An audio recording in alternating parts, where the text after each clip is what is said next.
Hello and welcome back to a new Kerbal Space Program video and a new episode in the Colonisation collaboration with benthebest5. Hello and welcome. I'm benthebest5 and I'm here with Spaceship. Another collaboration video. This time it's kind of a sum up video, a finale, a grand. We did everything the Colonisation collaboration was supposed to, so here we go and we're going to show you all of it just in case you missed something or in case you don't want to watch every single episode. See all the stuff we did.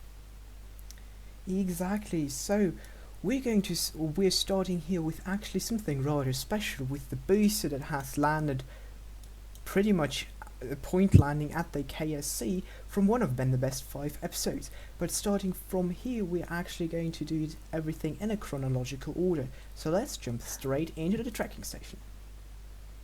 Yep. So the very first episode in this collaboration was, as this one actually, a live commentary from both of us at the same time, and there benthebest5 has set up a communications relay, and I think he can explain more about it. Yep, this was the very first thing that we ever sent over. Basically, the idea was we sent up this communications relay, which also contains a whole bunch of sensor equipment, so we could tell which part of Minmus was actually best for landing on for mining and colonization, because different parts obviously have different ore amounts, so we decided to land on the part of Minmus which has the highest ore count. You might also notice that there are a whole bunch of other decouplers down the side of the main satellite. That's because we deployed these little tiny CubeSats off the side of it to also assist with communication. These were put into an orbit such that there'd be full coverage of the ground of Minmus at all times, which means that any probe or thing that we landed on the ground of Minmus would always be able to be communicated with and always under control, which is very, very important when you are trying to control robotic stuff, because they require a connection to have functionality. Exactly, and in the follow-up mission, we have landed on my channel the very first module of our surface base, and let's quickly jump to that base. The light side. Yes, of course. There you go.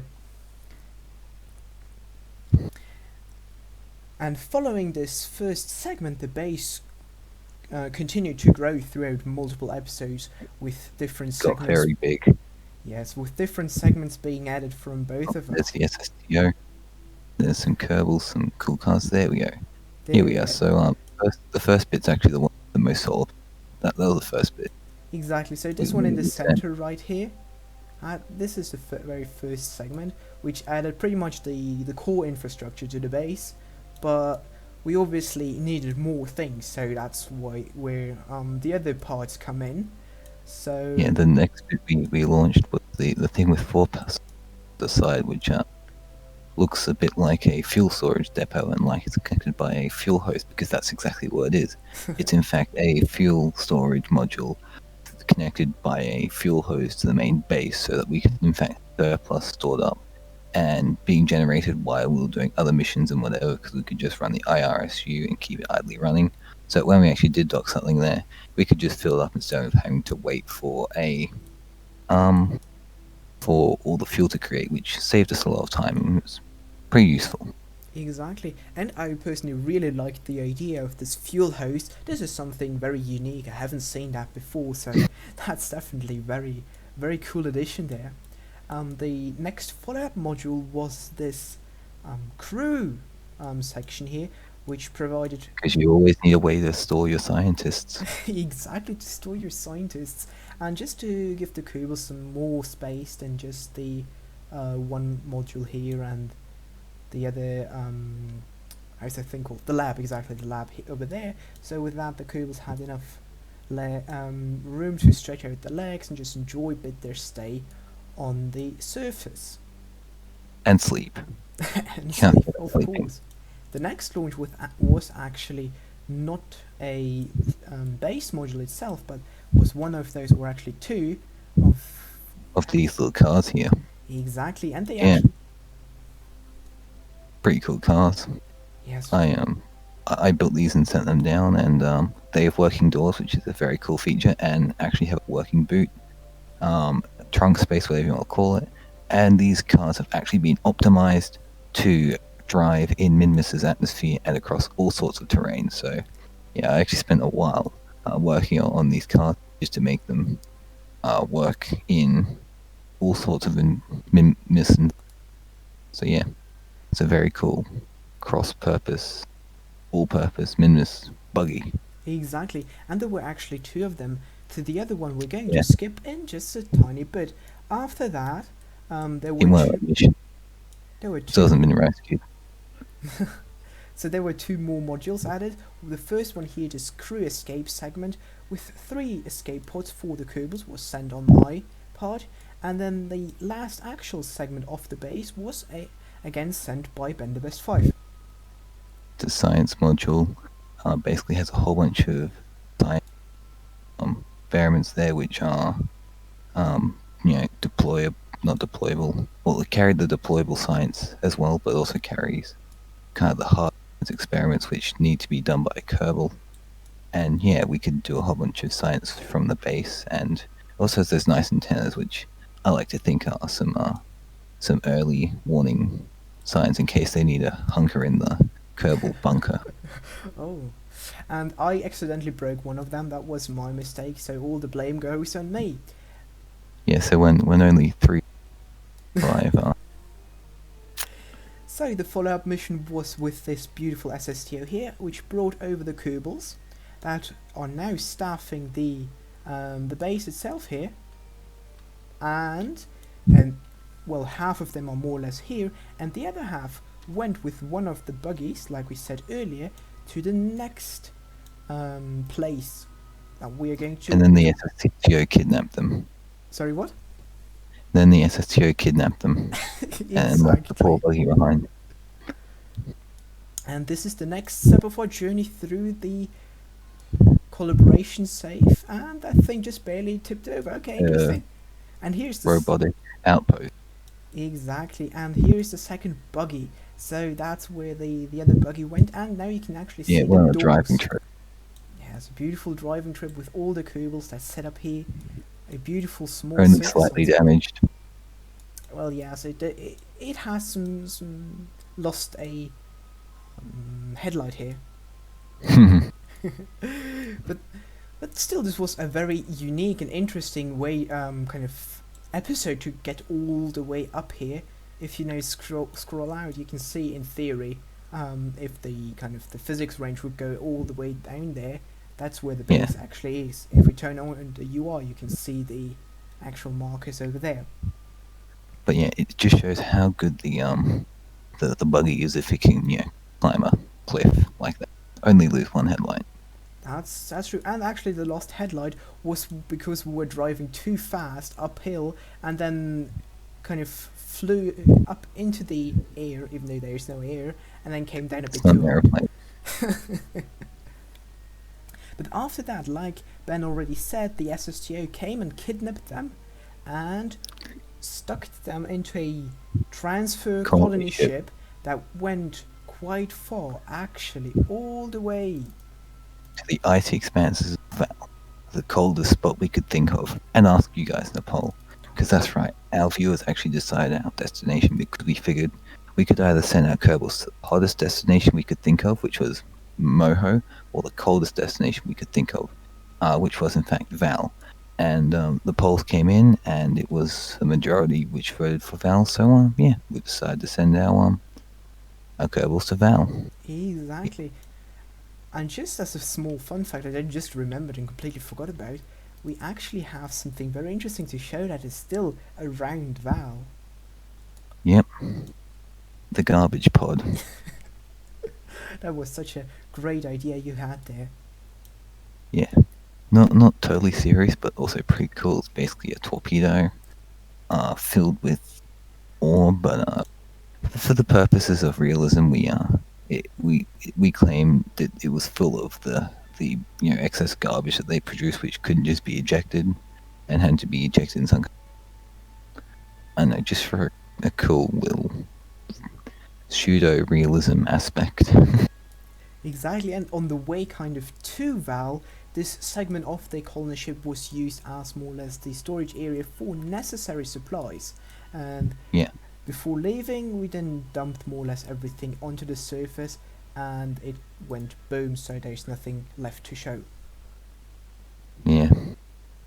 Would have been a cool monument if we could have just like landed and left it. But alas, such is the way of preservation of clean space. Yeah, that's true. You especially were very good at kind of clearing up all the space debris with all your reusable boosters. That's something really special. I mean, if people really like watching, seeing reusable boosters, then your channel is perfect for that. I mean, that's literally why I started the channel, because I had this really cool reusable booster idea, and I kind of wanted to show it off, but I kind of didn't know how to do that. I was like, I'll make a video. And then I made a big one. I was like, I'll make a video on that. And that's how your channel actually started. Yep. That's really cool. Interesting story. Mine is not that inspiring, I guess. But anyway, so here is the landing site. Sorry? Well, you ended up here, so that's all that matters. Yes, that's true. So this is where we actually landed the lander, and this is where our small little third rover ended up. Yeah, because we attached one to the bottom of the lander, which went to Val. Exactly, and then, well, sadly there is not really a lot to show here apart from the flag.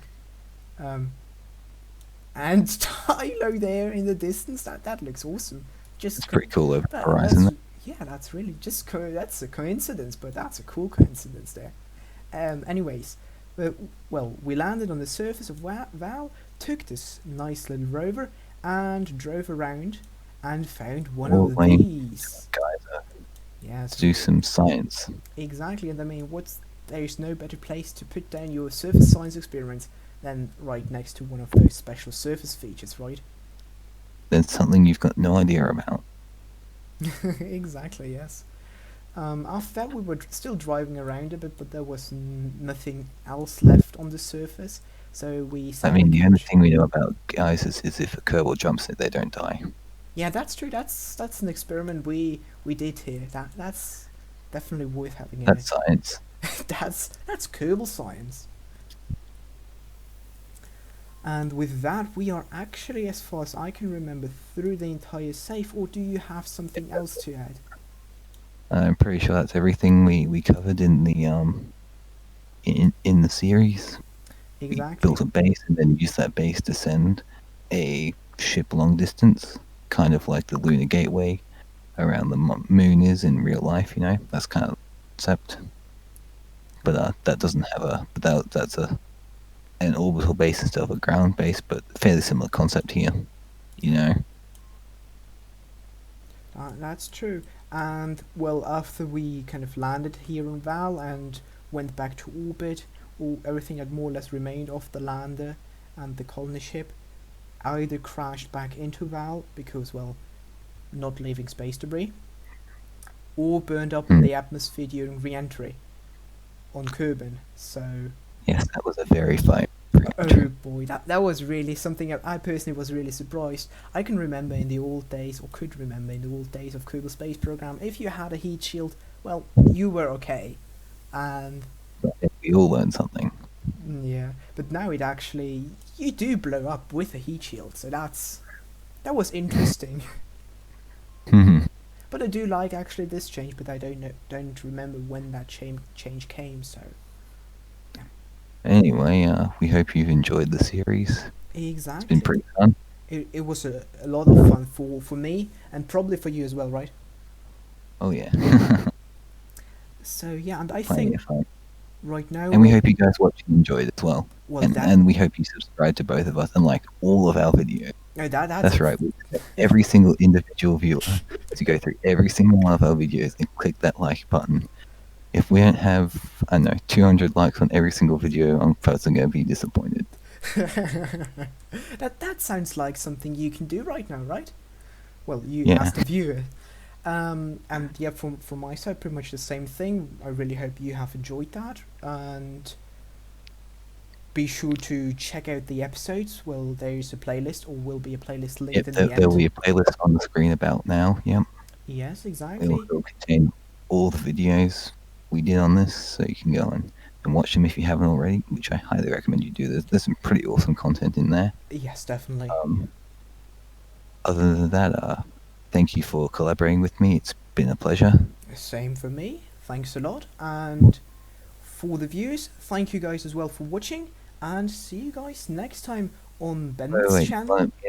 And you of want to course, meet up in a year's time to rescue that stranded buggy? sounds like a plan. All right, see you then. Okay, perfect. See you then.